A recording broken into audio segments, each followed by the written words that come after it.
إن الحمد لله نحمده ونستعينه ونستغفره ونعوذ بالله من شرور أنفسنا ومن سيئات أعمالنا من يهده الله فلا مضل له ومن يضلله فلا هادي له وأشهد أن لا إله إلا الله وحده لا شريك له وأشهد أن محمدا عبده ورسوله يا أيها الذين آمنوا اتقوا الله حق تقاته ولا تموتن إلا وأنتم مسلمون يا أيها الناس اتقوا ربكم الذي خلقكم من نفس واحدة وخلق منها زوجها وبث منهما رجالا كثيرا ونساء واتقوا الله الذي تساءلون به والأرحام إن الله كان عليكم رقيبا يا أيها الذين آمنوا اتقوا الله وقولوا قولا سديدا يصلح لكم أعمالكم ويغفر لكم ذنوبكم ومن يطع الله ورسوله فقد فاز فوزا عظيما أما بعد فإن خير الحديث كتاب الله وخير الهدي هدي محمد صلى الله عليه وسلم وشر الأمور محدثاتها وكل محدثة بدعة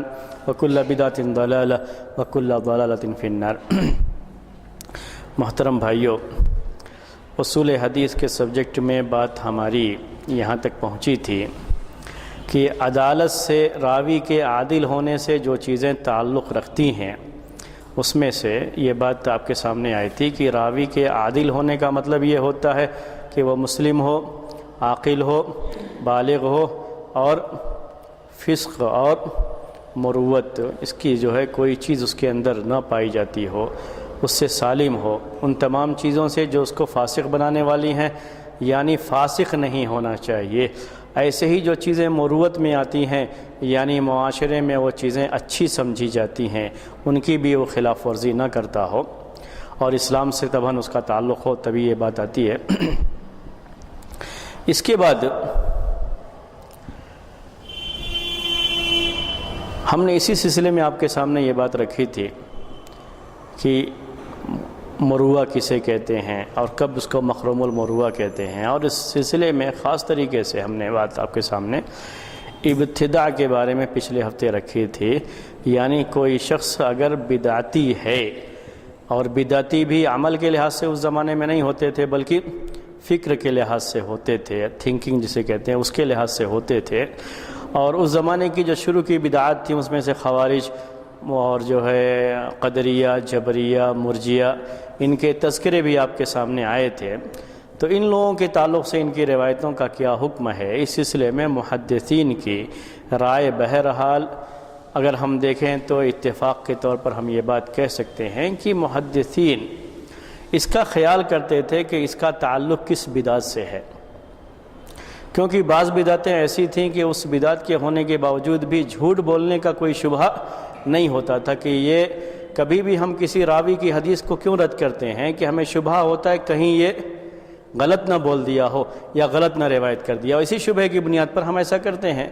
تو ایسے تمام بدعتی مبتدع اس زمانے کے جن کے بارے میں یقین ہوتا تھا کہ یہ جھوٹ نہیں بول سکتے کسی بھی حال میں، تو ان کی روایتوں کو وہ قبول کرتے تھے۔ جیسے ہم نے مثال پیش کیا تھا خوارج کے بارے میں کہ خوارج کی حدیثیں وہ لوگ قبول کرتے تھے، اور خاص طریقے سے جب ان کے بارے میں شبہ بالکل نہیں ہے کہ جھوٹ بول سکتے ہیں، کیونکہ جھوٹ بولنے کو وہ لوگ گناہ کبیرہ، اور گناہ کبیرہ کرنے والا ان کے یہاں کافر ہو جاتا ہے،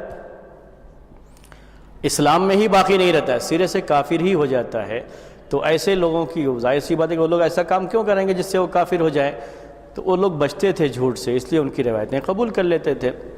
اسی کے مقابلے میں بات آپ کے سامنے یہ بھی آئی تھی کہ قدریہ میں سے بعض لوگ ہیں، جبریہ میں سے بعض لوگ ہیں، اور اس زمانے میں جسے تشیع کہا جاتا تھا، یعنی یہ کہ علی رضی اللہ تعالی عنہ کو عثمان رضی اللہ تعالی عنہ سے افضل سمجھنے کی بات، اسی کو تشیع کہہ دیتے تھے، حالانکہ یہ کوئی اتنا زیادہ مسئلہ اس کے اندر نہیں ہوتا تھا۔ تو ایسے راویوں کی بھی روایتیں وہ قبول کر لیتے تھے، کیونکہ بعد میں جو تشیع آیا ہے جس میں ابوبکر اور عمر رضی اللہ تعالی عنہما کو گالی دی جاتی ہے یا دوسرے سے صحابہ پر تکفیر کا فتویٰ لگایا جاتا ہے، مختلف چیزیں جو آئی ہیں بعد میں وہ ان کے اندر موجود نہیں تھیں، صرف اتنی سی بات ہوتی تھی کہ وہ علی رضی اللہ تعالی عنہ کو عثمان رضی اللہ تعالی عنہ سے افضل سمجھتے تھے، بس اتنی سی بات ہوتی تھی، تو ان کی روایتیں قبول کرتے تھے۔ بقیہ جو رافضہ ہیں جو بعد میں آئے، آج جو فرقہ شیعوں کا ہے، اس زمانے میں بھی جو بعد میں جو ہے اس کے اندر غلو آ گیا، تشدد آ گیا، تو ان لوگوں کی روایتیں محدثین قبول نہیں کرتے تھے۔ اور اس سلسلے میں نے آپ کو یہ بھی بتایا تھا کہ ایک پوری کتاب ہے، ہمارے بعض ساتھیوں نے بھی ایک بعض مرتبہ سوال کیا کہ ان کا بعض جن ساتھیوں کا کام کرنے کی جگہ میں کوئی شیعی ساتھی رہتا ہے، وہ کام کرتا ہے، تو برابر اس طرح کے سوال و جواب ان کے ہوتے رہتے ہیں۔ تو بعض ساتھیوں نے یہ پوچھا بھی تھا، تو شیعوں کی ایک کتاب ہے، اس کو الکافی کہتے ہیں، الکافی۔ کلینی جو ایسے امام بخاری رحمۃ اللہ علیہ ہیں ہمارے یہاں، ان کی کتاب صحیح بخاری ہے، ویسے ہی شیعوں کے یہاں کلینی ہے اور ان کی کتاب ہے الکافی۔ یہ بالکل ایسے ہی جیسے صحیح بخاری کو ہم مانتے ہیں ویسے شیعہ لوگ اس کتاب کو مانتے ہیں۔ تو اس کتاب کے اندر مکمل طریقے سے وہی روایتیں آتی ہیں جو شیعوں کے طریق سے ہوتی ہیں۔ کس کے طریق سے؟ شیعوں، یعنی وہ چینل جو راویوں کا ہوتا ہے وہ سب کی سب کیا ہوتے ہیں؟ شیعی ہوتے ہیں، اور یہ سب کی سب ضعیف اور موضوع روایتیں ہوتی ہیں۔ تو محدثین کے یہاں یہ بھی ایک ضابطے میں چیز آ گئی اس کے بعد کہ اگر کوئی حدیث جس میں اہل بیت کی فضیلت بیان کی گئی ہو اور صحابہ میں سے، یا کہہ لیجیے کہ صحابہ میں سے کسی کی بھی تنقیص بیان کی گئی ہو، ان کے خلاف کوئی بات کہی گئی ہو، تو یہ سمجھ لیجئے کہ وہ حدیث موضوع ہے، شیعوں کی طرف سے گڑھی ہوئی ایک روایت ہے۔ تو کافی روایتیں ان لوگوں نے گڑھی تھیں اس زمانے میں، ایسا ہے، واقعہ ہے یہ۔ یہاں تک کہ پوری ایک کتاب، میں نے آپ سے کہا پوری ایک کتاب ہے، کتاب کا نام ہی الکافی ہے، الکافی للکلینی کہتے ہیں عربی میں اس کو، الکافی للکلینی، پوری کتاب ہی ایک ہے یہ۔ اور اس کتاب میں اسی طرح کی روایتیں انہوں نے جمع کی ہیں، یہ شیعوں کے یہاں بڑی معتبر کتاب مانی جاتی ہے، الکافی للکلینی۔ میں عربی میں یہ لکھ دے رہا ہوں آپ کو تو کسی کو بھی وہ سمجھنے میں آسانی۔ الکافی للکلینی یہ کتاب ہے، لیکن یہ کہا جاتا ہے کہ صرف موضوع روایتوں پر، من گھڑت روایتوں پر ہی مشتمل ہے۔ شیعوں میں کی وہ روایتیں ہیں جو ہمارے یہاں حدیث کی کتابوں میں روایتیں موجود نہیں ہوتی ہیں، وہ اس لیے کہ وہ چونکہ من گھڑت روایتیں تھیں۔ اگر کہیں ملتی ہیں یہ روایتیں تو موضوعات، ایک کتاب ہے ابن جوزی کی موضوعات، یعنی صرف من گھڑت روایتوں کو جمع کیا، جن روایتوں کو گڑھ لیا گیا، وہ حدیث نہیں ہے اصل میں، اللہ کے رسول صلی اللہ علیہ وسلم کی قول نہیں ہے، آپ کی باتیں نہیں ہیں، وہی روایتیں، اسی طرح کی روایتیں آپ کو اس میں ملیں گی الکافی میں۔ تو یہ شیعوں کے تعلق سے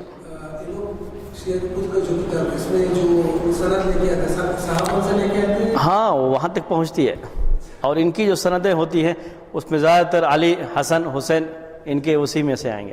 کیونکہ ایک دوسرا مسئلہ یہ آتا ہے، یہ بھی بات کہی جاتی ہے کہ اگر دوسرے صحابہ جن کو یہ کافر سمجھتے ہیں اگر ان کے طریق سے آ گئی تو پھر اصول کے لحاظ سے آپ اس کو دلیل کے طور پر نہیں پیش کر سکتے۔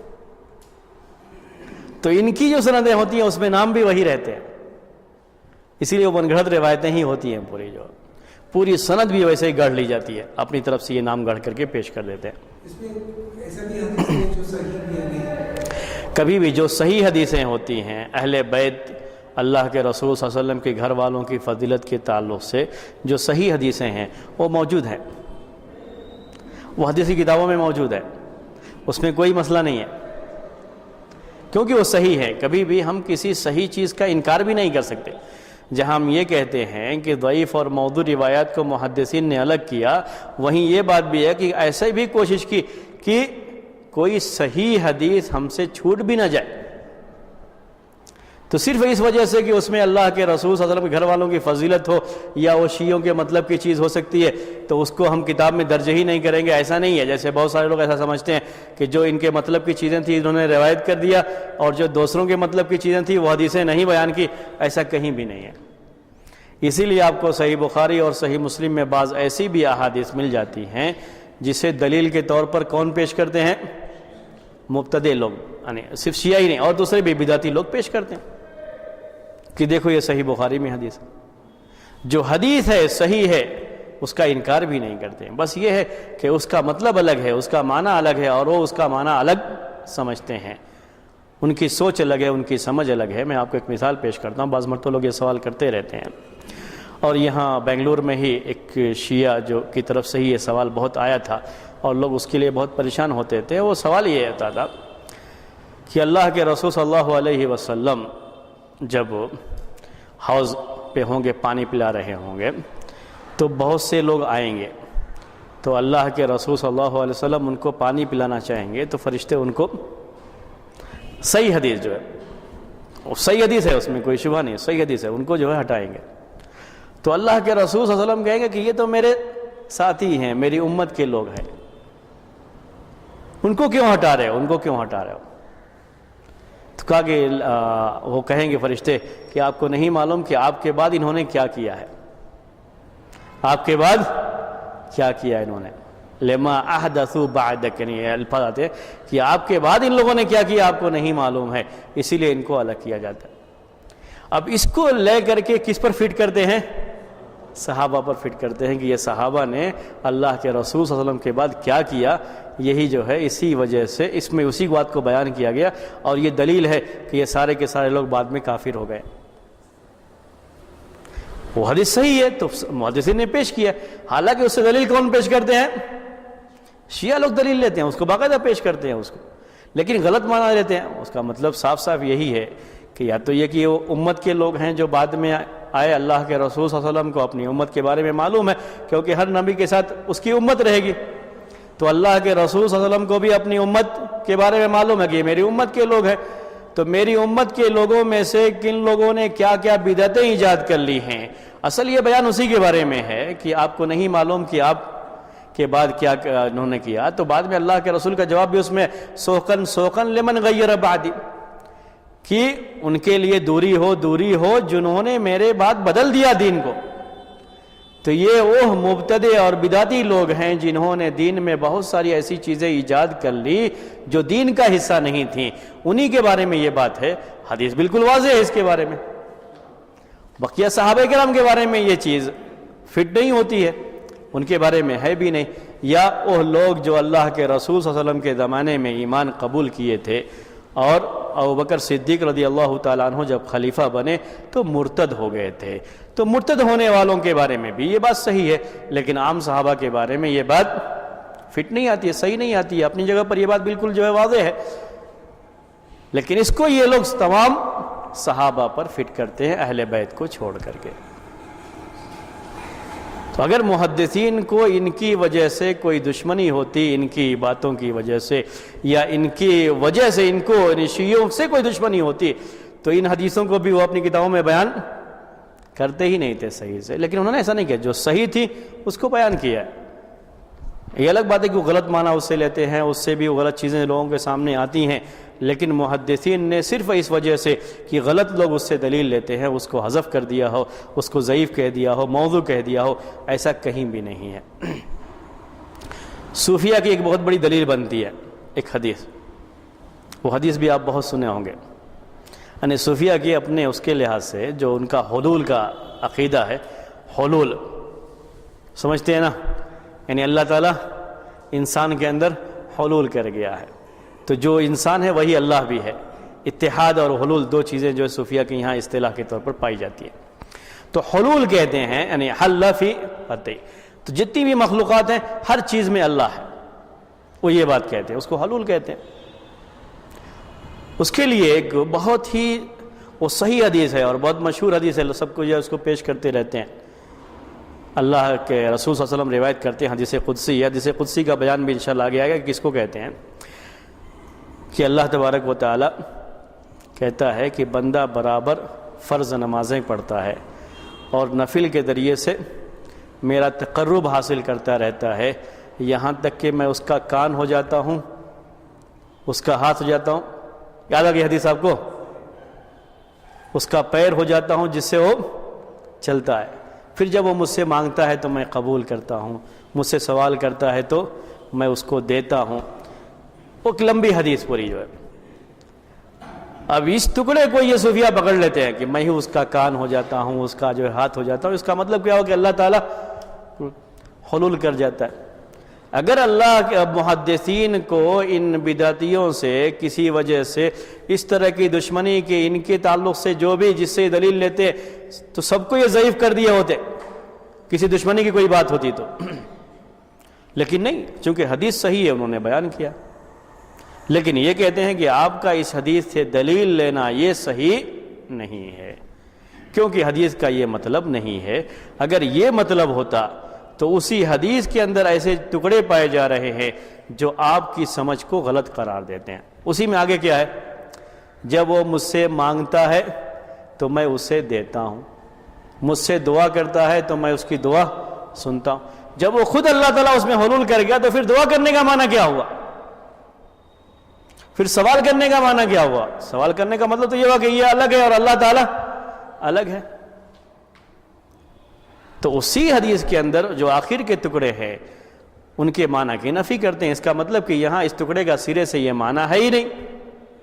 اس کا معنی صاف صاف یہ ہے کہ جو اللہ تعالیٰ کا اتنا نیک بندہ بن جاتا ہے تو اس کا ہر عمل اللہ کی مرضی کے مطابق ہوتا ہے۔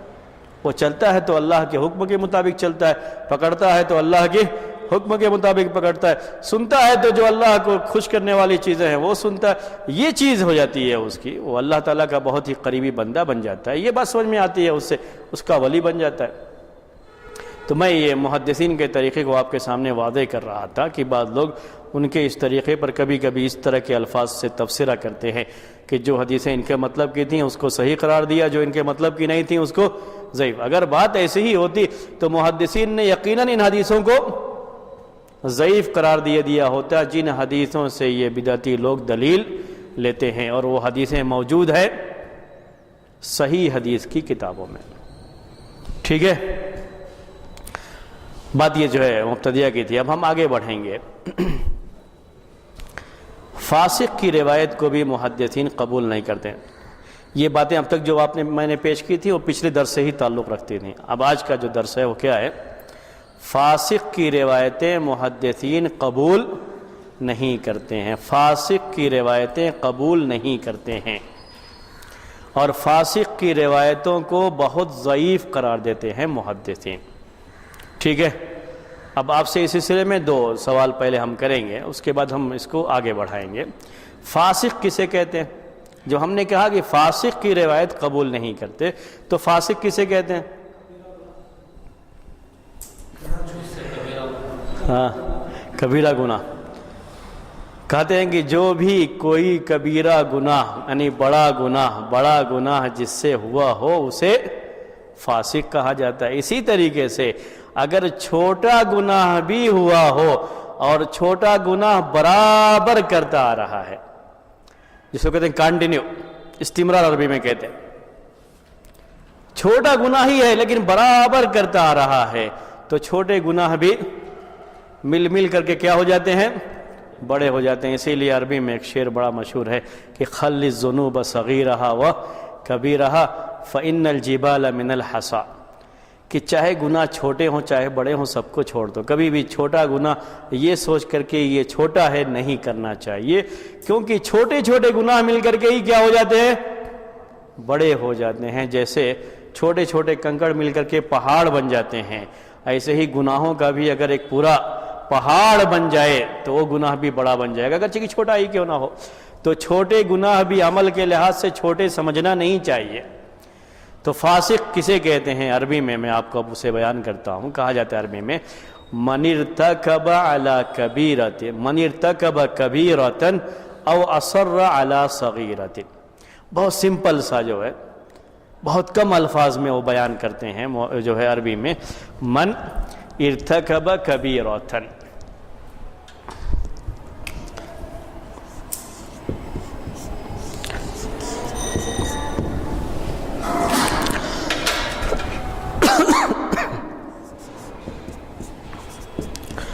او اصر علی صغیرۃ۔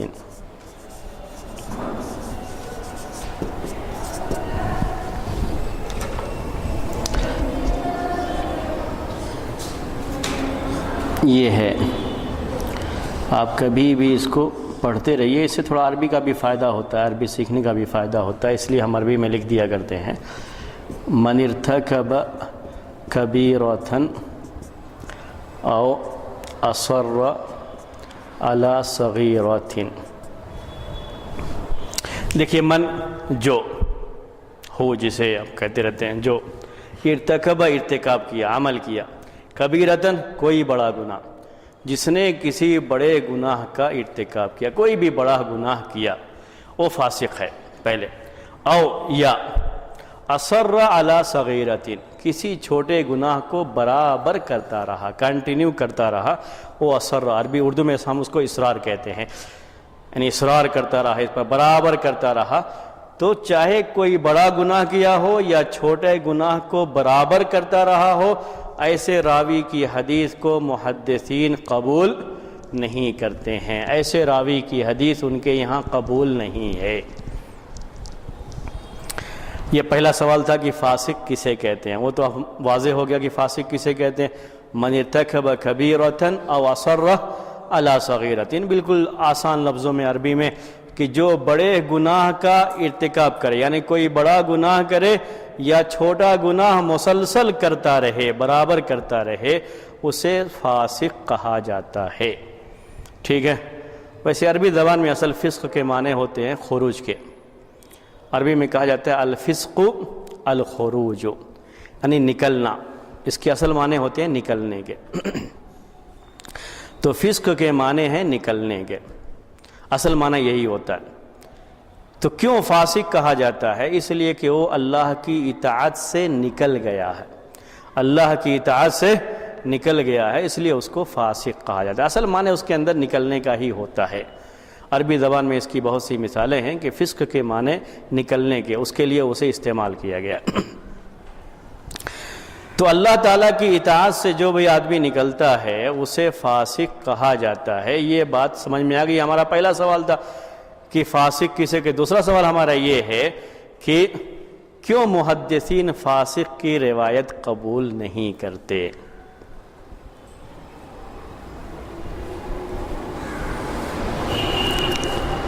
کیا وجہ ہے کہ وہ فاسق کی روایتیں قبول نہیں کرتے؟ فاسق کے ذریعے سے، اس کے راستے سے یا اس کے چینل سے جو بھی روایت آتی ہے اسے وہ ضعیف قرار دیتے ہیں، اسے صحیح نہیں مانتے. کیا وجہ ہے؟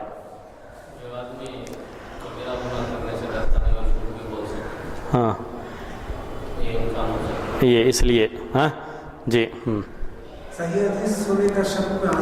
ہاں تو فاسق نہ ہو. تو وہی فاسق نہ ہو والی کنڈیشن کیوں لگاتے ہیں، وہی سوال تھا. اور جو آدمی وہ حدیث پر عمل نہیں کرتا، اگر برا ثابت ہوتا ہے دین پہ عمل نہیں کرنے کی وجہ جی تو اس سے ایک آف ہے تو حدیث کا بدل بھی سکتے ہیں جی کچھ بھی کر سکتا ہے. کبھی کیا ہے حدیث کو روایت کرنے میں، حدیث کو بیان کرنے میں، میں آپ کو انسانی فطرت بولتا ہوں. انسانی فطرت پہلے اس کو سمجھانے سے پہلے آپ کی اپنی ایک پہچان ہو گئی ہے معاشرے میں. ہر کوئی آپ کو بہت اچھا سمجھتا ہے، بہت جو ہے علم والا سمجھتا ہے، ایک پہچان سی بن گئی ہے. تو ایسا کوئی آدمی جس کی اپنی ایک پہچان بن جاتی ہے، اس کے بعد اس سے کوئی سوال کیا جاتا ہے، کوئی بات پوچھی جاتی ہے، تو یہ پسند نہیں کرتا ہے وہ کہ اس کا جواب نہ دے. جب بھی سوال کیا جاتا ہے تو یہی رہتا ہے کہ میں اس کا کچھ نہ کچھ جواب دوں. یہ ایک انسانی فطرت بن جاتی ہے. اور جب جواب دینے کی کئی بات ذہن میں آئی تھی کہ ہمیں جواب دینا ہے، ورنہ لوگ کیا ہے ہماری جو پہچان اچھی سی بنی ہوئی ہے وہ خواہ اس میں اثر پڑ جائے گا، لوگ ہمیں ذرا اونچے مرتبے کا عالم نہیں سمجھیں گے. تو بسا اوقات جواب نہیں معلوم ہوتا ہے پھر بھی جواب دے دیتا ہے، یا پورے طریقے سے نہیں معلوم ہے تب بھی جو ہے اس میں کچھ نہ کچھ اپنی طرف سے ایسا ہے کر کے جواب دے دیتا ہے. یہ ہم ایک چیز دیکھتے ہیں اپنے معاشرے میں. یہ چیز روایت کرنے کے تعلق سے بھی آ سکتی ہے. وہ یہ ہے کہ اگر کسی کے دل میں اللہ کا تقوی نہیں ہے اور وہ اللہ تعالیٰ کی نافرمانی کرتا ہے، نافرمانی کرنے والا ہی فاسق کہلاتا ہے. اس کا مطلب یہ کہ اللہ تعالیٰ کا تقوی دل میں نہیں ہے، اللہ تعالیٰ کا خوف دل میں نہیں ہے، اس کے عذاب کا خوف دل میں نہیں ہے. تو اس کی وجہ سے لوگ ہیں آ کر کے پوچھ رہے ہیں حدیث کے بارے میں، روایت کے بارے میں. تو محدثین کا طریقہ، جو راویوں کا طریقہ ہوتا تھا وہ یہ کہ جو صحیح راوی ہوتے تھے کہ اگر کسی لفظ کے بارے میں کوئی شبہ ہو جائے تو اس کو بھی بیان کرتے تھے کہ مجھے اس لفظ کے بارے میں شبہ ہے. اور ایسے بھی تھے کہ جو حدیث کو معلوم ہونے کے باوجود بھی کہ کہیں بیان کرنے میں غلطی نہ ہو جائے، حدیث بیان کرتے اور یہ نہیں کہتے تھے کہ اللہ کے رسول صلی اللہ علیہ وسلم نے فرمایا. تو بڑی احتیاط کرتے تھے. کیوں احتیاط کرتے تھے اتنی؟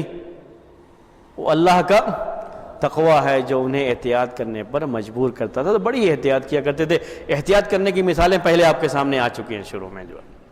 تو بڑی احتیاط کرتے تھے وہ لوگ، کہیں بیان کرنے میں بد احتیاطی نہ آ جائے کہ کوئی بھی پوچھا اور ہم نے بیان کر دیا، صحیح سے یاد نہیں تھا پھر بھی بیان کر دیا، جس میں غلطی کرنے کا امکان بہت زیادہ ہو جاتا ہے، یا ہمیں اس کے بارے میں نہیں بھی معلوم ہے لیکن ہم جھوٹے طور پر کہہ دیں کہ نہیں ہم نے فلاں سے سنا ہے.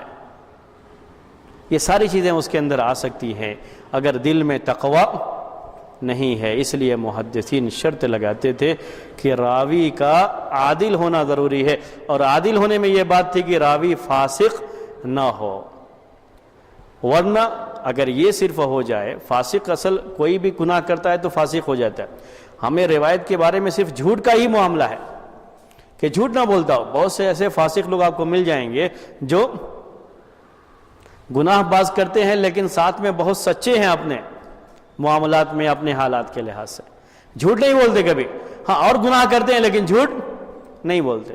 تو محدثین کے یہاں صرف یہی نہیں ہے یہ کہ جھوٹ نہ بولے تو کافی ہے، نہیں، صرف جھوٹ نہ بولے یہ بات نہیں ہے، بلکہ کوئی بھی گناہ کا کام نہ کرتا ہو، اگر کبھی ہو گیا تو اسے توبہ کر لیا ہو تاکہ وہ فاسق کے کیٹگری میں نہ آتا ہو، اس کے زمرے میں نہ آتا ہو. یہ ضروری ہے محدثین کے یہاں.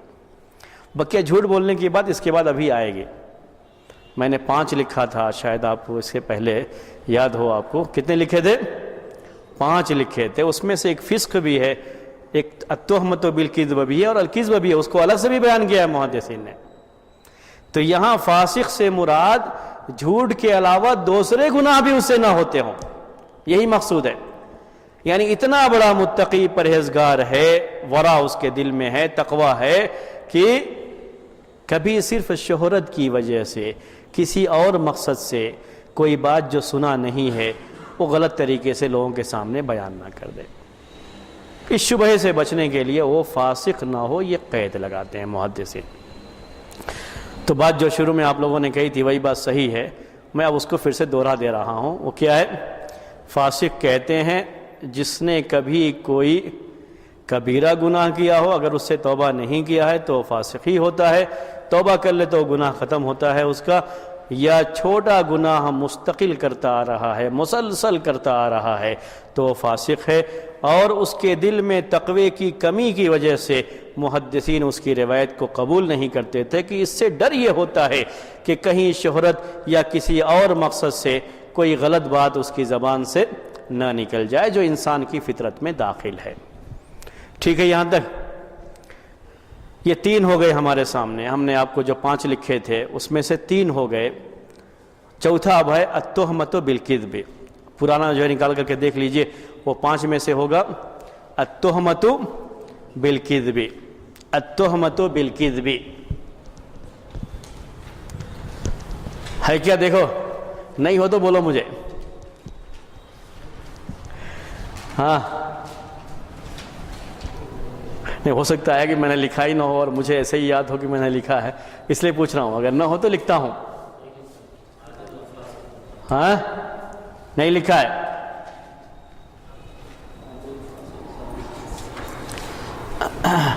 راوی کا عادل ہونا، ہم نے کہا تھا اس سے 5 چیزیں نکلتی ہیں. اگر راوی ہو تو اس کی روایتیں قبول نہیں کی جاتی ہیں. ایک کو ہم نے کہا انخرام المروہ، عربی میں کہتے ہیں. دوسرا ہے الابتداع بدعتی. تیسرا ہے الفسق، راوی کا فاسق ہونا.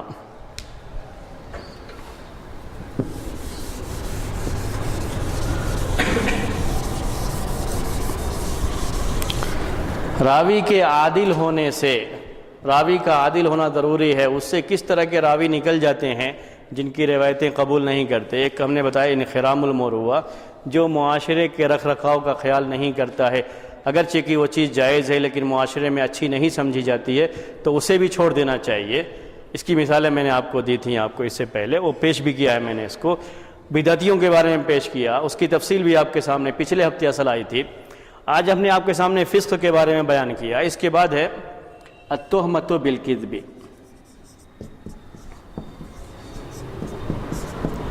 اور پانچواں ہے الکذب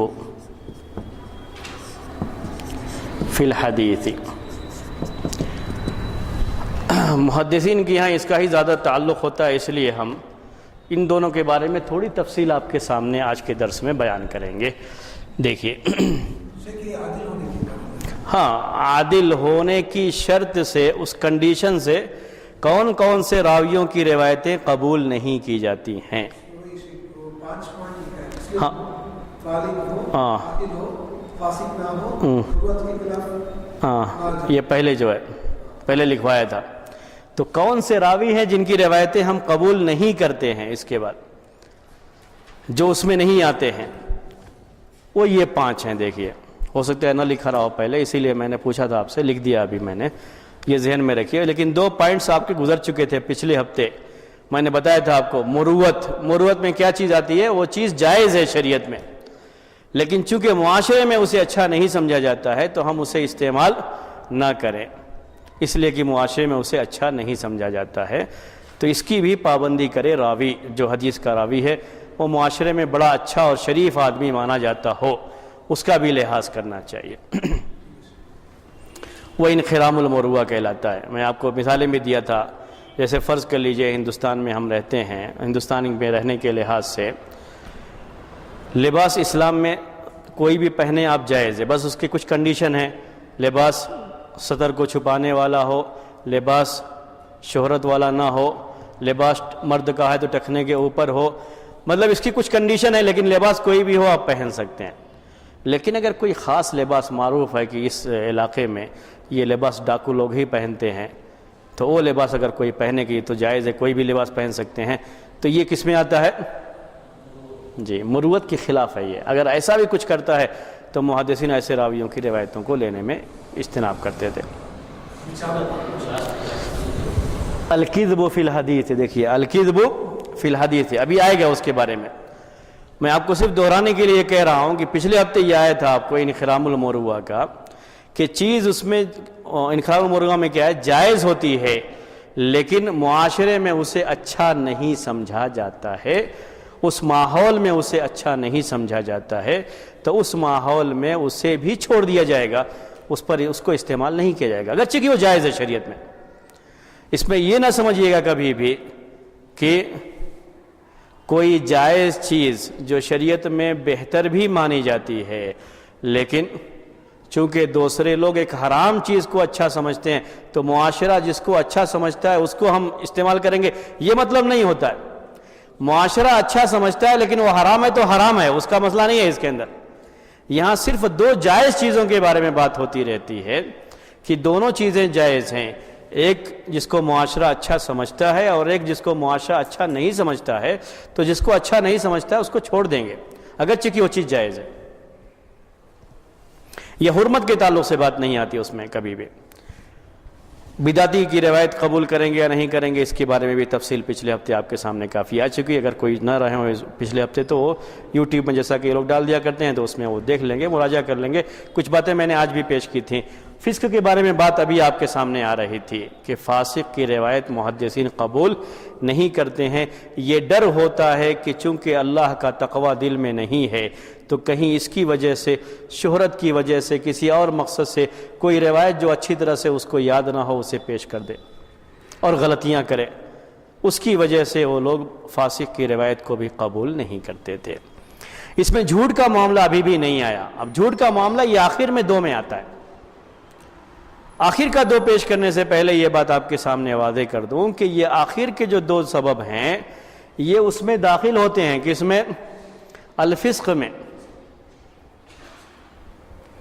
کسی کا جھوٹا ہونا یا جھوٹ کا الزام اس کے اوپر ہونا، یہ فاسق ہی ہے۔ یہ تو فاسق میں یہ دونوں بھی داخل ہوتے ہیں، لیکن اس کو محدثین الگ سے پیش کرتے ہیں کیونکہ روایت میں پورا دار و مدار اسی پہ ہوتا ہے، راوی کی سچائی اور اس کے جھوٹ بولنے پر ہی اس کا پورا دار و مدار ہوتا ہے، اسی لیے ان دونوں کو الگ سے پیش کرتے ہیں، اور یہی ہماری بحث میں اہم چیز، سب سے اہم چیز یہی ہے جس کا تعلق علوم حدیث یا مصطلح الحدیث سے ہے۔ یہ آخر کے دو اس کو خاص طریقے سے ذہن میں رکھیے، یہی حدیث سے تعلق رکھتے ہیں خاص طریقے سے، اسی لیے اس کو الگ سے بیان کرتے ہیں۔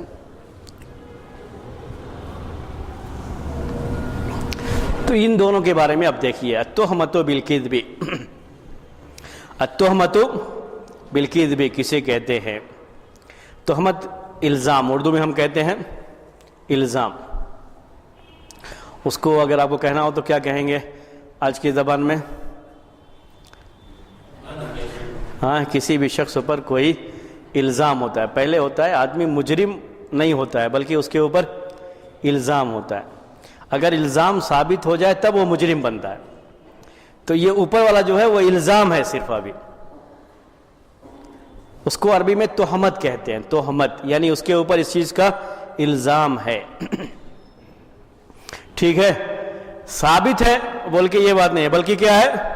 الزام ہے، اس کو تہمت کہتے ہیں۔ تو التہمۃ بالکذب کا معنی ہوا کہ جھوٹ کا اس کے اوپر الزام ہے، راوی کے اوپر جھوٹ کا الزام ہے، یہ پہلے کا معنی ہوا، راوی پر جھوٹ بولنے کا الزام ہے۔ محدثین کے یہاں اسے دو طریقے سے استعمال کرتے تھے، اس کی دو قسمیں ہوتی تھیں اور دو طریقے سے اس کو استعمال کرتے تھے۔ ایک راوی اس کے بارے میں یہ معلوم ہے کہ لوگوں سے بات چیت کرنے میں جھوٹ بولتا ہے، اس پر خاص طریقے سے غور کیجیے گا، یہ دونوں کا جو ہے دو اس کی شکلیں ہوتی ہیں۔ پہلا کیا ہے؟ ایک راوی اس کے بارے میں معلوم ہے کہ یہ لوگوں سے بات چیت کرنے میں جھوٹ بولتا ہے، بالکل کنفرم ہے، معلوم ہوتا ہے، لوگوں کو تجربہ ہوتا ہے لوگوں کے بارے میں کہ بات چیت میں یہ آدمی جھوٹ بولتا ہے، تو یہ کنفرم ہے اس کے بارے میں کہ یہ لوگوں کے ساتھ بات چیت کرنے میں جھوٹ بولتا ہے۔ تو اب آپ کہیں گے کہ اس پہ جھوٹ کا الزام کیوں کہہ رہے ہیں؟ تو جھوٹ بولتا ہے تو معلوم ہے، کنفرم ہے۔ تو ایسا کوئی راوی جو لوگوں سے بات چیت کرنے میں جھوٹ بولتا ہے، محدثین کہتے ہیں اس پر اللہ کے رسول صلی اللہ علیہ وسلم کی حدیث میں جھوٹ بولنے کا الزام ہے، یہ الزام ثابت نہیں ہے، یہ کہیں بھی یہ بات ثابت نہیں ہے کہ اللہ کے رسول صلی اللہ علیہ وسلم کی حدیث میں جھوٹ بولا ہو، یہ تو کنفرم نہیں ہوا ہے، لیکن الزام کیوں ہے یہ کہ لوگوں کے ساتھ بات چیت کرنے میں جھوٹ بولتا ہے، اسی لیے ہم کو اس بات کا شبہ ہے کہ اللہ کے رسول صلی اللہ علیہ وسلم کی حدیث کو بیان کرنے میں کہیں جھوٹ نہ بولا ہو، تو الزام کی بات اس لحاظ سے کہی جاتی ہے۔ آئی بات سمجھ میں؟ پھر سے بیان کروں آپ کو، یہ الزام کی بات دو شکل میں آتی ہے۔ ایک شکل کیا ہے؟ راوی کے بارے میں یہ کنفرم ہے کہ لوگوں کے ساتھ بات چیت کرنے میں جھوٹ بولتا ہے، کنفرم ہے یہ۔ اب الزام کس بات کا ہے؟ اب ہمیں شبہ ہے کہ اللہ کے رسول صلی اللہ علیہ وسلم کی حدیث میں بھی جھوٹ بولتا ہوگا، جو حدیثیں پیش کرتا ہے اس میں بھی اس کے جھوٹ بولنے کا شبہ ہے، جھوٹ بولنے کا الزام ہے۔ محدثین صرف الزام کی وجہ سے حدیث قبول نہیں کرتے، اس لیے کہ وہ احتیاط سے کام لیتے ہیں، اور روایت میں مکمل طریقے سے شروع سے آخر تک بات آپ کو یہی آئی کہ ہمیشہ کیا کرتے ہیں؟ احتیاط کرتے ہیں، احتیاط کے پہلو کو سامنے رکھتے ہیں، جہاں ہلکا سا بھی شبہ آ جائے انہوں نے حدیث کو صحیح قرار نہیں دیا ہے۔ اسی لیے میں یہ جملہ بار بار آپ کو کہتا آیا ہوں اس درس میں کہ جو یہ بعد میں لوگ پیش کرتے رہتے کہ ایسا بھی تو ہو سکتا ہے نا، ایسا بھی تو ہو سکتا ہے نا، ایسا بھی تو ہو سکتا ہے نا، یہ جو بھی ہو سکتا ہے محدثین نے سب دیکھا ہے پہلے تحقیق میں، اس کو جو لوگوں کی حدیث میں جھوٹ بولتا ہے، لوگوں سے بات چیت میں جھوٹ بولتا ہے، اس میں یہ ہو سکتا ہے کہ اللہ کے رسول صلی اللہ علیہ وسلم کی حدیث میں بھی جھوٹ بولتا ہو سکتا ہے، تو انہوں نے اس الزام کی وجہ سے اس کو قبول کرنے والے راویوں کی جو ہے لسٹ سے باہر کر دیا، اس کی روایت کو قبول نہیں کیا جائے گا، اور بڑا شدید قسم کا یہ ضعف مانا جاتا ہے، یعنی ایسی کمزوری، ایسا ضعف یہ کہ اگر کئی سندیں بھی آ جائیں تب بھی محدثین اس کو حسن لغیری نہیں مانتے۔ جھوٹ بولنا اگر راوی سے عام بات چیت میں بھی ثابت ہو جائے، کنفرم ہو جائے کہ جھوٹ یہ بولتا ہے یا جھوٹ بولا ہے یہ، تو اس کی روایت کو کبھی بھی قبول نہیں کرتے۔ تو التہمۃ بالکذب میں یہ پہلا معنی ہے۔ ٹھیک ہے، سمجھ میں آیا؟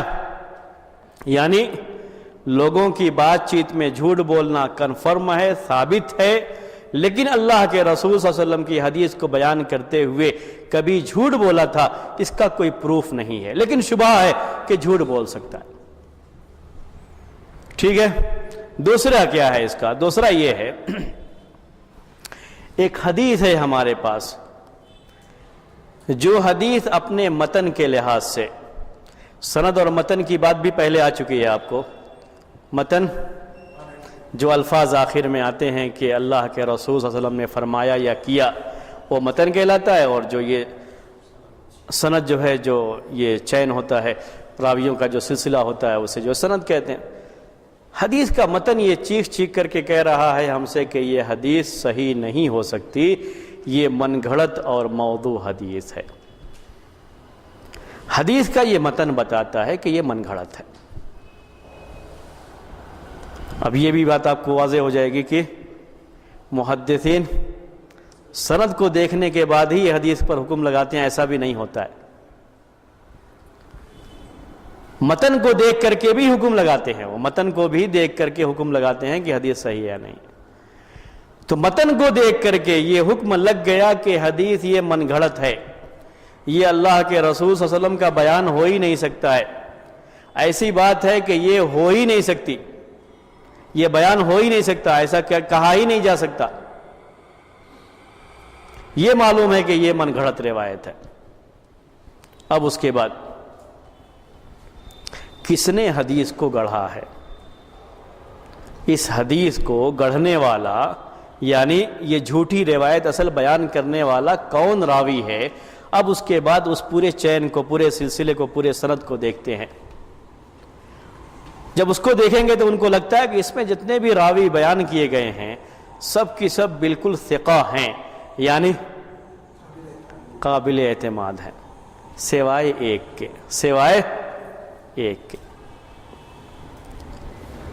کئی ایک ہے تو کئی ایک پر بھی یہ بات آ سکتی ہے، لیکن ہم مثال میں پیش کر رہے ہیں اس سند کو جس میں صرف ایک راوی ہے جس کے بارے میں پورا شبہ ہے کہ اسی کے ذریعے سے یہ کام کیا گیا ہے، تو اس کو بھی متہم بالکذب کہتے ہیں۔ اس راوی کو متہم بالکذب کہتے ہیں اور اس کو تہمت بالکذب کہتے ہیں۔ یعنی اب اس راوی پر الزام یہ ہے کہ اس نے یہ حدیث گڑھی ہے۔ الزام کا مطلب سمجھ میں آ گیا نا؟ اب اس سند کے لحاظ سے، اس حدیث کے تعلق سے اسی راوی کے بارے میں یہ کہا جائے گا کہ اسی راوی نے حدیث گڑھی ہے، لیکن ہمارے پاس پروف نہیں ہے، تو ہم کیا کہتے ہیں؟ الزام ہے اس کے اوپر کہ اس نے یہ حدیث گڑھی ہے، اس کی طرف سے یہ چیز ہوئی ہے، تو ایسے راوی کو متہم بالکذب کہتے ہیں۔ تو دو شکلوں میں یہ لفظ استعمال کیا جاتا ہے، وہ بات آپ کے سامنے آئی۔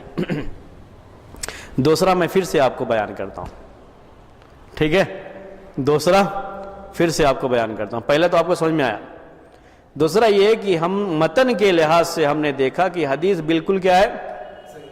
موضوع ہے، من گھڑت ہے، اللہ کے رسول صلی اللہ علیہ وسلم کی یہ بات ہو ہی نہیں سکتی ہے۔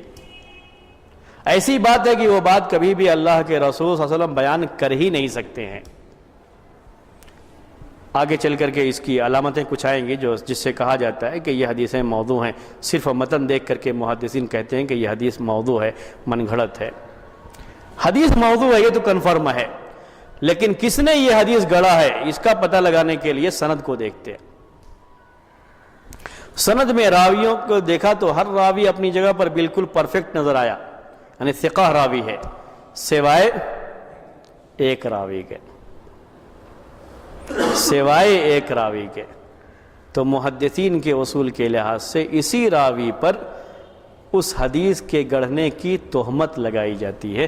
وہ تہمت کا لفظ استعمال کرتے ہیں کیونکہ حروف تو نہیں ہے، تو الفاظ بھی دیکھیے، یعنی یہ نہیں کہتے اسی نے گڑھا ہے بول کر کے اس کو واضح کا لفظ استعمال نہیں کرتے، کہتے اسی پر حدیث کے گڑھنے کا الزام ہے، اسی نے یہ حدیث گڑھی ہے۔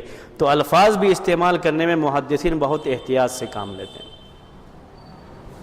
تو عربی میں اس راوی کو متہم بالکذب کہا جاتا ہے، اردو میں معنی ہوا اس پر اللہ کے رسول صلی اللہ علیہ وسلم کی حدیث میں جھوٹ بولنے کا الزام ہے، لیکن ہمارے پاس پروف نہ ہونے کی وجہ سے ہم اس کو نیچے والی کیٹیگری میں نہیں لاتے، نیچے والے میں پروف کے بعد ہوتا ہے وہ، ہم صرف یہ کہتے ہیں کہ الزام ہے اس کے اوپر۔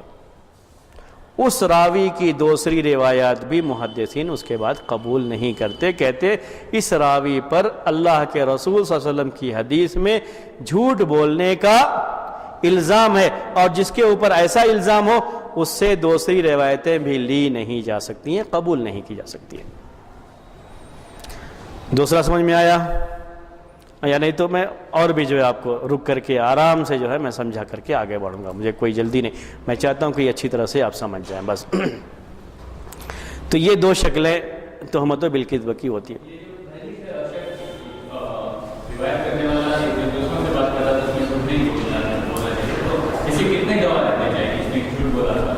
یہ ہم سے جو ہے بات چیت میں پہلے تو کبھی ایسا ہوتا ہے کہ آدمی لوگوں میں بات چیت میں جھوٹ بولنے سے مشہور ہو جاتا ہے، تو اس میں گواہ کا مسئلہ نہیں آتا ہے۔ جیسے راوی کے عادل ہونے کے لیے بھی آگے چل کر کے باتیں آپ کے سامنے ایسی بھی کچھ آئیں گی کہ کیسے ہم کو معلوم ہو کہ یہ راوی عادل ہے، یعنی فاسق نہیں ہے، جھوٹ نہیں بولتا ہے، تو اس کے لیے باقاعدہ کسی کی طرف سے کوئی بھی ایک امام جو ہے وہ بیان کرے کہ یہ راوی ہم نے اس کو جانچا ہے، پرکھا ہے، اور یہ راوی جھوٹ نہیں بولتا ہے، کسی کی طرف سے آنا چاہیے یہ۔ ویسے ہی اگر یہ ہے کہ راوی فاسق ہے تو باقاعدہ اس کے تعلق سے کوئی نہ کوئی امام جو اس کی تحقیق کیا ہوا ہے اس کی طرف سے یہ چیز آنی چاہیے کہ اس راوی کو ہم نے ایسا پایا ہے، اور یہ بات ہمیشہ اس زمانے کے لوگ ہی پیش کرتے ہیں، یہ بھی ذہن میں رکھ لیجیے گا۔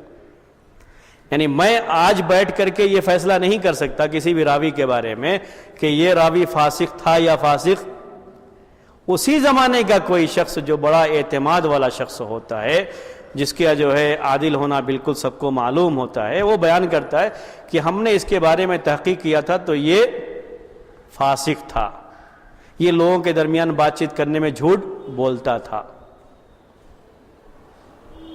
تو جب یہ چیز آ جاتی ہے کسی بھی اس زمانے کے جو بھی اس کے ساتھ رہنے والے لوگ ہیں ان میں سے کسی کی طرف سے یہ چیز آ جاتی ہے تو اس کے بعد یہ کہا جاتا ہے کہ یہ شخص لوگوں سے بات چیت کرنے میں جھوٹ بولتا تھا، اس کا ثبوت موجود ہے، لیکن اللہ کے رسول صلی اللہ علیہ وسلم کی کوئی حدیث بیان کرنے میں جھوٹ بولا ہے، کوئی حدیث گڑھا ہے، یہ اس کا ہمارے پاس کوئی پروف نہیں ہے، تو کہتے ہیں صرف کہ وہ متہم بالکذب ہے، لیکن یہ نہیں کہتے کہ وہ اللہ کے رسول صلی اللہ علیہ وسلم کی حدیث میں جھوٹ بولتا تھا۔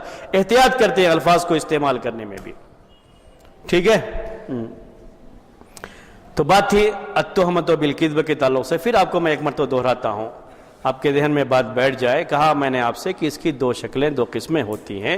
ایک قسم یہ ہے کہ راوی لوگوں سے بات چیت میں جھوٹ بولتا ہے، یہ ثابت ہے، لیکن اللہ کے رسول صلی اللہ علیہ وسلم کی کسی بھی حدیث کو بیان کرنے میں جھوٹ بول دیا ہو، جتنی حدیث تھی اس سے زیادہ بیان کر دیا ہو، کچھ الفاظ میں ہیر پھیر کر دیا ہو، یا حدیث تھی ہی نہیں اور جھوٹے طریقے سے پیش کر دیا ہو، یہ ثابت نہیں ہے، تو اس کو بھی کہتے ہیں التہمت بالکذب، ٹھیک ہے۔ دوسرا کیا ہے؟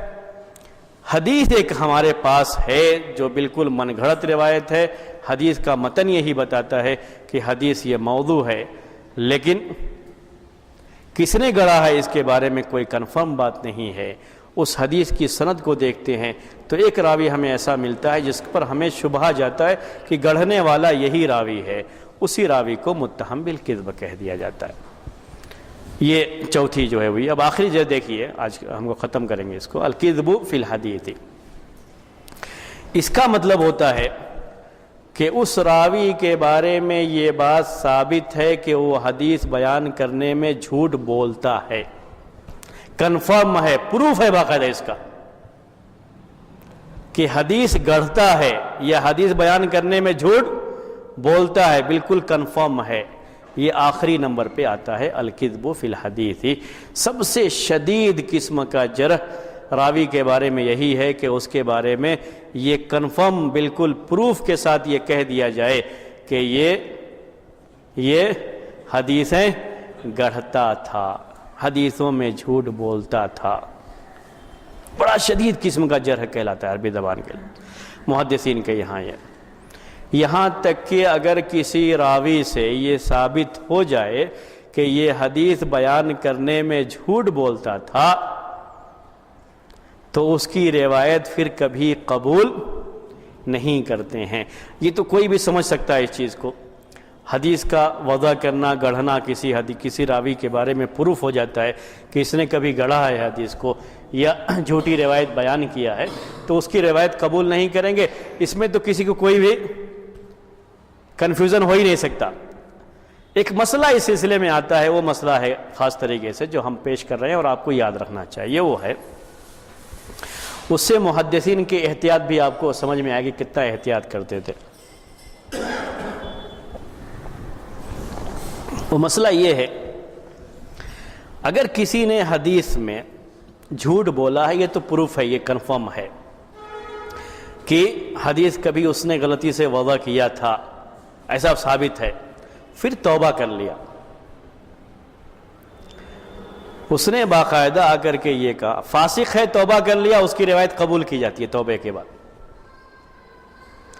ٹھیک ہے؟ تو اب مسئلہ کس کے بارے میں ہے؟ ایک ایسے راوی کے تعلق سے جو بالکل پروف ہے کہ وہ حدیث میں جھوٹ بولتا رہا ہے اور اس نے اعتراف بھی کیا کہ ہاں میں نے ایسی غلطی کی ہے، میں نے حدیثیں وضع کی ہیں، حدیث گڑھی تھی میں نے، وہ کہتا بھی ہے، اور پھر کہتا ہے میں اس سے توبہ کر رہا ہوں۔ اس کی توبہ قبول کریں گے یا نہیں کریں گے؟ سوچ لیجئے، اس کا جواب دیجئے۔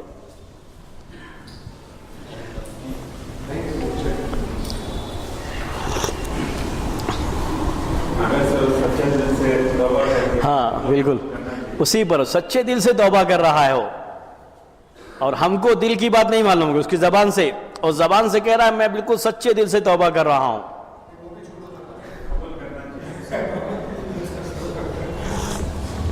تو اب یہ مسئلہ آتا ہے کہ اسے قبول کریں گے یا نہیں کریں گے۔ محدثین کا احتیاط یہاں پہ دیکھیں کتنا کرتے رہے وہ، یہ مسئلہ ہی اس میں آتا ہے۔ بقیہ یہ تو بالکل واضح ہے کہ کسی آدمی کے بارے میں یہ بات پروف ہو چکی ہے کہ یہ جھوٹ بولا ہے حدیث میں اور جھوٹی حدیث بیان کیا ہے، تو اس کی روایت کبھی قبول نہیں کریں گے۔ کسی کو کنفیوژن نہیں ہوگا، ہر کوئی اس بات کو سمجھ سکتا ہے، ہر کوئی اس بات کو مان لے گا۔ لیکن اگر یہ کہتا ہے کہ میں توبہ کر رہا ہوں، تو توبہ کرنے کے بعد اب اس کی روایت کو پھر سے قبول کریں گے یا نہیں کریں گے، یہ ایک مسئلہ آتا ہے۔ اس سلسلے میں چند باتیں پہلے میں ان کی محدثین کی پیش کر دیتا ہوں، پھر انشاءاللہ ہم جو ہے ابو المعالی جوینی، ان کو امام الحرمین کہا جاتا ہے۔ کچھ اصطلاحیں ہیں حدیث اس کی علم کی، اور وہ عالم لوگوں کے درمیان مشہور رہتی ہیں، اہل علم کے درمیان۔ میری مراد جو اہل علم، جب بھی میں عالم کہتا ہوں تو اہل علم کسی مدرسے کا فارغ، میں اس کو عالم کا لفظ نہیں کہا کرتا ہوں، یہ بات ذہن میں رکھیے گا۔ تو میں آپ سے یہ کہہ رہا تھا کہ اہل علم کے درمیان کچھ اصطلاحیں ہیں، اس میں سے ایک اصطلاح ہے امام الحرمین۔ تو عربی کی بہت ساری کتابیں پڑھیں گے تو آپ کو صرف یہ گا کہ امام الحرمین نے یہ بات کہی، قال امام الحرمین۔ تو امام الحرمین یہ ابو المعالی جوینی ایک یہ ہیں، ان کو کہا جاتا ہے امام الحرمین۔ امام مالک کو کہا جاتا ہے امام دار الہجرہ، اس طریقے سے کچھ جو ہے نام ہے، کچھ لقب ہیں جو۔ تو امام الحرمین کے والد کے تعلق سے یہ بات ہے کہ ان کے والد نے یہ بات کہی ہے کہ اگر کسی سے یہ ثابت ہو جائے کہ اس نے اللہ کے رسول صلی اللہ علیہ وسلم کی حدیث میں جھوٹ کہا ہے تو وہ کافر ہو جاتا ہے۔ یعنی یہ بہت شدید قسم کا ان کا یہ ہے اس کے تعلق سے۔ لیکن بہرحال حدیث کے تعلق سے جو بات ایک مسلمان کے دل میں اس کے احترام کے تعلق سے ہوتی ہے، اس کو سامنے رکھتے انہوں نے کیا کہا ہے کہ وہ آدمی کافر ہو جائے گا۔ تو بڑی شدید قسم کی بات۔ امام احمد بن حنبل سے یہ بات آئی ہوئی ہے کہ وہ کہتے ہیں کہ ہم اس کی توبہ قبول نہیں کریں گے، ہم اس کی توبہ قبول نہیں کریں گے جس سے ایک مرتبہ یہ ثابت ہو جائے کہ اس نے اللہ کے رسول صلی اللہ علیہ وسلم کی حدیث میں جھوٹ کہا ہے، ہم اس کی توبہ قبول نہیں کریں گے۔ اس میں کبھی کبھی لوگ جذباتی ہو جاتے ہیں اور کسی کے کہنے کا مطلب کیا ہے وہ پورے غور نہیں کرتے اس کے بارے میں، اور خواہ کی جو ہے باتیں پیش کرنے لگتے ہیں۔ تو بعض ائمہ کی طرف سے بھی یہ چیز ہوئی ہے، امام احمد بن حنبل کے اس قول کو لے کر کے، یعنی اس کا مطلب کیا ہے وہ اس کے پر غور نہیں کیا انہوں نے، تو بڑے جوشیلے انداز میں یہ کہنا شروع کیا ہم کون ہوتے ہیں اس کی توبہ قبول کرنے والے نہ قبول کرنے والے، قبول کرنے والا کون ہے؟ اللہ تعالیٰ ہے، ہم یہ کیوں کہیں گے کہ ہم اس کی توبہ قبول، ہم کون ہوتے ہیں قبول کرنے والے؟ بات صحیح لگتی ہے نہیں لگتی آپ کو؟ بات بالکل صحیح لگتی ہے، ہم کون ہوتے ہیں یہ کہنے والے؟ تو بڑے جوشیلے انداز میں نام نہیں لے رہا ہوں، ایک جو ہے امام نے یہ بات بڑے جوشیلے انداز میں یہ لکھی ہے، ہم کون ہوتے ہیں یہ فیصلہ کرنے والے؟ وہ توبہ کر رہا ہے، وہ کہہ رہا ہے میں سچے دل سے توبہ کر رہا ہوں، تو پھر ہم کیوں توبہ اس کی قبول نہیں کریں گے؟ ہم کسی چیز کو قبول کرنے کے لیے دل کو چیر کر کے دیکھنے کے مکلف تو نہیں ہے کہ سچی توبہ کر رہا ہے نہیں کر رہا ہے، وہ کہہ رہا ہے تو ہم کیوں قبول نہیں کریں گے؟ تو بڑے جوشیلے انداز میں بیان کیا۔ امام احمد بن حنبل کے کہنے کا مطلب یہ نہیں ہے کہ اس کی توبہ قبول نہیں کی جائے گی، ان کے کہنے کا مطلب ہرگز یہ نہیں ہے، اس کی توبہ قبول کرنا نہ کرنا یہ تو اللہ تعالیٰ کے حوالے ہے، اللہ صحیح صدق دل سے کر رہا ہے، سچے دل سے کر رہا ہے تو اللہ تعالیٰ قبول کرے گا، اس کے بارے میں جب محدثین بحث کرتے ہیں تو وہ بحث نہیں کرتے۔ ان کے کہنے کا مطلب یہ تھا کہ توبہ کرنے کے بعد بھی ہم اس کی روایت قبول نہیں کریں گے، بقیہ اس کی توبہ قبول کرنا ہے نہیں کرنا یہ کون قبول کرنے والا ہے؟ اللہ تعالیٰ۔ انہوں نے اس کے بارے میں بات ہی نہیں کی ہے، بات کس کے بارے میں ہے کہ ہم اس کی روایت اس کے بعد قبول کریں گے یا نہیں کریں گے۔ تو وہ ان کی رائے یہ ہے، اور یہی صحیح رائے ہے محدثین کی، کہ توبہ کے بعد بھی اس کی روایت قبول نہیں کی جائے گی۔ کیوں نہیں کی جائے گی؟ یہ مطلب ہوتا ہے کہ اس کی توبہ قبول نہیں کی جائے گی، یعنی یہ مت سمجھیے کہ توبہ قبول نہیں کر رہے ہم کوئی توبہ قبول کرنے نہیں، مطلب کیا ہوتا ہے ہم اس کی روایت قبول نہیں کریں گے توبہ کرنے کے بعد۔ کیوں انہوں نے کہا یہ، اس کے محدثین کہتے ہیں کہ کیونکہ جس نے ایک مرتبہ حدیث میں جھوٹ بولا، جو اس کا احترام نہیں کر سکا، اس کے اس لفظ میں کہ میں توبہ کرتا ہوں ہمیں یقین نہیں ہے،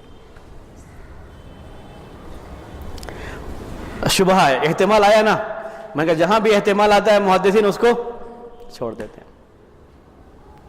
تو کہا کہ اب ہمیں اس کے بارے میں شبہ ہے، اس لیے توبے کے بعد بھی اگر یہ کوئی حدیث بیان کرے گا تو ہم اسے قبول نہیں کریں گے۔ اور بات مناسب لگتی ہے نہیں لگتی ہے؟ مناسب لگتی ہے کہ جو ایک مرتبہ جھوٹ بول چکا ہو حدیث کے بارے میں، اس کے اس قول میں بھی ہمیں اعتماد نہیں رہا کہ میں توبہ کرتا ہوں۔ بقیہ اگر واقعی سچے دل سے توبہ کر رہا ہے تو ہم یہ نہیں کر رہے ہیں کہ وہ جہنم میں ہمیشہ رہے گا، جنت نہیں، ہم یہ نہیں کہتے ہیں۔ یہ معاملہ کس کے حوالے ہے؟ اللہ تعالیٰ کے حوالے ہے، اس کے بارے میں کوئی محدث فیصلہ نہیں کرتا ہے، وہ صرف روایت قبول کریں گے یا نہیں کریں گے اسی کے بارے میں فیصلہ کرتا ہے۔ تو اس کی توبہ کے بعد بھی اس کی روایت قبول نہیں کی جائے گی۔ محدثین کا یہ فیصلہ اس لیے بھی زیادہ اہمیت رکھتا ہے، اسی سے جڑا ہوا ایک دوسرا مسئلہ ہے، وہ بھی آپ کو پیش کر رہا ہوں۔ کبھی کوئی شخص یہ کہتا ہے کہ میں نے یہ حدیث گڑھی ہے،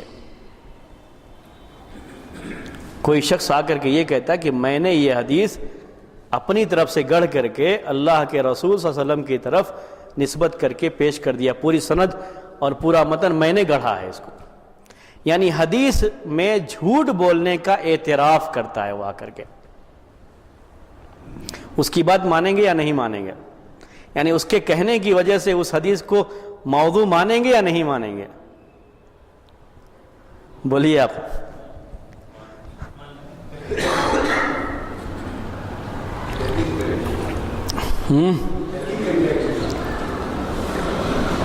جی اس کے بارے میں بھی تحقیق کریں گے، کیونکہ جو آدمی جھوٹ بول سکتا ہے حدیث گڑھنے میں، وہ اس میں بھی جھوٹ بول سکتا ہے کہ میں نے یہ حدیث گڑھی۔ ہو سکتا ہے جو بالکل صحیح ہو اس کے بارے میں یہ کہہ رہا ہو کہ میں نے گڑھی ہے۔ سمجھ گئے کیا ہو؟ جی یہ آگے چل کر کے موضوع کی ایک پوری بحث ہوتی ہے، حدیثیں جو گڑھی گئی ہیں نا اس کی بھی مصطلح میں ایک پوری بحث آتی ہے، تو اس میں یہ بحث بھی آپ کو آئے گی کہ کبھی راوی آ کر کے یہ کہتا ہے کہ میں نے اتنی حدیثیں گڑھی ہیں، اعتراف کر لیتا ہے اور اب میں توبہ کر رہا ہوں کہ میں نے یہ حدیثیں گڑھی تھی، اب میں توبہ کر رہا ہوں۔ جن حدیثوں کے بارے میں وہ اعتراف کرتا ہے وہ بھی بغیر کسی تحقیق کے اس کے اعتراف کو قبول، یقین کے ساتھ قبول نہیں کرتے ہیں، یعنی پورا یقین کر لیں وہ بھی نہیں کرتے ہیں، کیونکہ ایسا بھی بعض لوگوں کا ہوا ہے جن کو زندیق کہا جاتا ہے۔ اس زمانے میں کچھ لوگ ایسے بظاہر مسلمان ہو کر کے آتے تھے اور وہ جو ہے اس طرح سے کام کر کے بعد میں کہتے تھے، بعد میں مرتد ہو گئے اور کہتے تھے کہ میں نے اتنی حدیثیں گڑھی تھیں مسلمانوں میں وہ سب پر عمل ہو رہا ہے۔ ان کا مقصد کیا تھا؟ صرف دین کے تعلق سے شبہہ پیدا کرنا۔ کبھی اس اعتراف میں یہ چھپا ہوا رہتا ہے کہ ان کو اپنی حدیث کے بارے میں کیا ہو جائے؟ شبہہ ہو جائے، بس اور کچھ بھی نہیں۔ تو ان کے اس اعتراف کو بھی بغیر جانچ اور پرکھ کے، بغیر کسی پروف اور تحقیق کے محدثین قبول نہیں کرتے تھے، یعنی ہر پہلو کو انہوں نے دیکھا ہے، جانچا ہے۔ جو ہے یہ آخری تھا، کیا ہے یہ؟ الکذب فی الحدیث۔ یہ بات سمجھ میں آ گئی نا؟ جس کسی کے بارے میں بھی یہ ثابت ہے، پروف ہے کہ وہ حدیث گڑھا ہے یا گڑھا ہے، کبھی بھی جھوٹ بولا ہے حدیث کے تعلق سے، اس کی روایت محدثین کبھی قبول نہیں کرتے۔ صرف مسئلہ اس شکل میں آتا ہے